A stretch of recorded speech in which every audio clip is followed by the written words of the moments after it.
Sir. Hinahamon ko si Alan Peter Cayetano, kung matapang ka, pumunta ka rito bukas, otherwise duwag ka.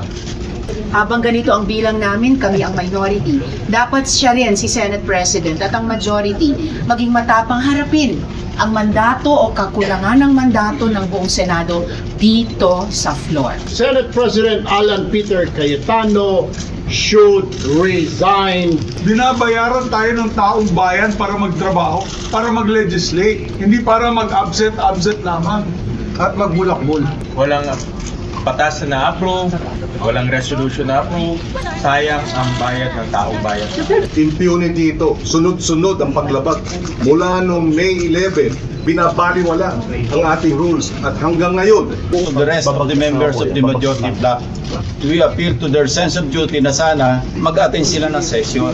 At maling-mali pa yung sinabi niya kahapon na let the Senate go quiet. Ang Senado ay dapat boses ng mamamayan. Kung bubusalan niya at hindi niya bibigyang daan yung boses ng Senado alang-alang sa mamamayan, talagang hindi na siya karapat-dapat mamuno dito.